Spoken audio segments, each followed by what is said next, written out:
दोस्तों साथियों, आज पूरे देश में पत्नियों का जुल्म पतियों पर जारी है। और ये कोई ज़रूरी नहीं कि नवयुवक नवयुवती हों, ये बूढ़े बूढ़ियों का भी है। अगर आदमी पैदा नहीं पैसा कर रहा, पत्नी पैदा कर रही है, तो उसकी भी प्रताड़ना किसी न किसी रूप में चल रही है। जैसे एक हमारी आंखों देखी घटना है। पति कहता है, आज दाल में नमक ज़्यादा हो गया। हाँ, तुमका तो नमक ज़्यादा लगता है, तुम्हारी जबान में खराबी है। आज मिर्चा सब्जी में कुछ ज़्यादा है।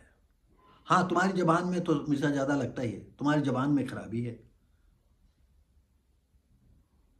आज सब्जी में थोड़ा ये कमी है। हाँ, तुमको तो हर वक्त कमी ही लगती है। इसलिए कि पति सही बात भी जो कहता है, उसकी पत्नी जो पैसा अर्न करती है उसकी बात को दबा देता, और वो आदमी चुपचाप फिर खाना अच्छा बना हो, नमक हो या ना हो, बिल्कुल ना हो, कहना भूल गया।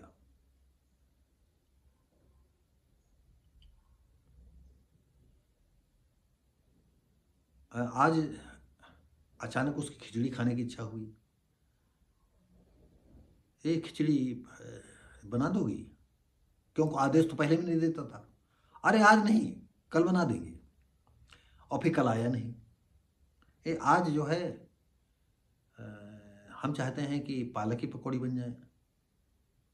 नहीं, फिर आगे बना देंगे। फिर आया नहीं। ये कर दो, नहीं। अब वो पति ना कोई फरमाइश कर पाता है, भूल गया। और भूल ना जाए तो करे क्या करता। खाना कैसा बना है, अब अच्छा भी बना है तब भी नहीं कहता है, बुरा बना है तब भी नहीं कहता, नमक है या मिर्चा है, कैसा है, कुछ नहीं, कच्चा है या पक्का है, कुछ कह रहा, भूल गया। और पत्नी लोगों से कहती है कि इनके देखिए कैसे नक्शे हैं, आराम से खा रहे हैं हराम का, हम पे हुकूमत दिखाते हैं।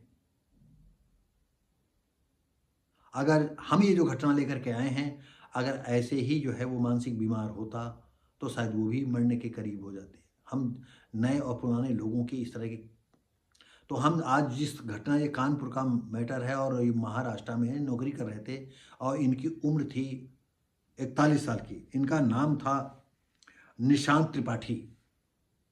पत्नी आए दिन खर्चे पे खर्चा, खर्चे पे खर्चा डिमांड किया करती थी। और सबसे बड़ी बात थी, जो लड़की की मौसी थी वो भी इसी के पक्ष में रहती थी। दोनों इनको टॉर्चर किया करती थी। अब टॉर्चर करने में और क्या होगा हम इसके विषय में नहीं कह सकते, क्योंकि अगर वो जिंदा होता तो तमाम बातें जानी जा सकती थी। आज वो हमारे बीच में निशांत त्रिपाठी नहीं है। तो दोस्तों साथियों, हम कई वीडियो ये, क्योंकि हमने अगल बगल देखा कर, जैसे एक पुरुष रिटायर हो गए 6-7 साल पहले, और पत्नी पहले भी उन पर चढ़ती थी, आज भी चढ़ती, और ऐसे दुदकार देती है जैसे गांव का कोई या घर का जो है नौकर हो, और वो पीछे पीछे दुम हिलाया करते हैं। हमारी मुलाकातें हुई तो हमने कहा, भाई क्या बताएं, तुम्हारा बिहेव इस तरह का है तो हम क्या बताएं। पेंशन तुमको मिलती है, पत्नी तुम पर चढ़ती है, तो इसका जिम्मेदार कौन है? अरे भाई चलो, पत्नी कमा रही होती तुम पर चढ़ती तो ठीक था, भाई पत्नी कमाती तुम घर में रहते हो। लेकिन नहीं, तो कुछ आदमी की जूते खाने की इच्छा भी बनी रहती है कि जब तक जूता चलेगा नहीं उस पर, तब तक उसका दिमाग नहीं ठीक होगा। तो जूता खाने वाले अलग होते हैं। स्वाभिमान का मतलब, जो स्वाभिमानी होते हैं तो वो चुप हो जाते हैं, बर्दाश्त क्या करते हैं। बर्दाश्त करते करते अगर वो कभी मर जाते हैं और कभी सुसाइड कर लेते हैं।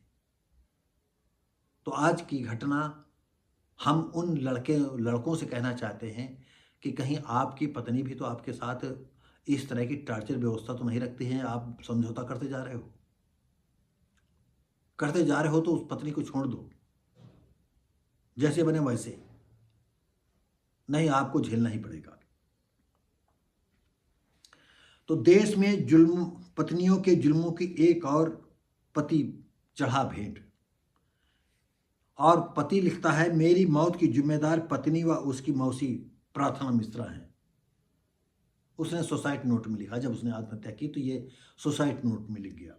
श्यामनगर कानपुर स्थित सखी केंद्र के महामंत्री के पुत्र 41 वर्षीय बेटी निशांत त्रिपाठी बीते 28 फरवरी 2025 को मुंबई में एक होटल के बाथरूम में फंदा लगा करके अपनी जीवन लीला समाप्त कर ली। मां ने मुंबई के एयरपोर्ट में बहू का नाम था अपूर्वा, द्वारा महंगे शौक लाखों की फरमाइश के लिए प्रताड़ित करती रहती थी। इस तरह लगातार मानसिक आघात पहुंचाया करती थी, जिससे निशांत त्रिपाठी ने आत्महत्या कर ली और उस पर जो है इन दफाओं में एफआईआर दर्ज कराई। और सुसाइड नोट तो उसका प्रबल समर्थक ही है, वो खुद इन शब्दों में। निशांत ने पत्नी को एक पत्र लिखा। पत्नी के नाम पत्र में, जब तक तुम ये पत्र पढ़ोगी मैं चला जाऊंगा। कितना दुख रहा होगा, यानी इतना सब कुछ होने के बावजूद पत्नी के प्रति जो है अटूट प्यार था उसका। सोचिए, पागल कहेंगे, मूर्ख कहेंगे, क्या कहेंगे आप? एक तरफा प्यार करने वाला कहेंगे। मैं अपने आखिरी क्षणों में मैं नफरत आपसे नहीं कर सकता।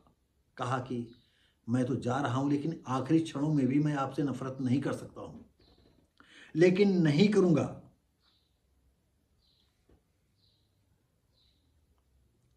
नफरत नहीं कर सकता, नहीं करूंगा। तुम्हारी प्रार्थना मौसी को मेरी मौत की जिम्मेदारी है। मेरी मौत तुम और तुम्हारी मौसी ही इसकी जिम्मेदार है। इसलिए मैं तुमसे विनती करता हूं, अब उसके बाद मेरी मासिक से तुम दूर रहना, उसके पास मत जाना। ये पंक्तियां लिखकर निशांत ने फंदा लगाकर सुसाइड नोट उसने अपने कंपनी को अपलोड कर दिया, जो लिखा था सुसाइड नोट। तो दोस्तों साथियों, हम कई वीडियो बना चुके हैं, हमने अपनी आंखों से देखा है। हमारे अगल बगल वाले ज़्यादातर अपनी पत्नियों से मतलब परेशान रहते हैं, लेकिन फिर भी वो समझौता करके जो है चलना चाहते हैं। लेकिन पत्नी जो है, उम्र तो वो है जो है 62-65 साल की, लेकिन औरत जो है अपने को 12 साल समझती है। वही अपने को बनाओ ठनाओ, आदमी कोई लेना देना नहीं, लेकिन फिर भी 12 साल 14 साल समझना अब क्या है, क्या कहेंगे। दोस्तों साथियों, अगर ये वीडियो आपको अच्छा लगता हो तो लाइक शेयर कमेंट करें, सब्सक्राइब करें। हम मिलेंगे आपको अगली वीडियो में, तब तक के लिए नमस्कार, जय हिंद।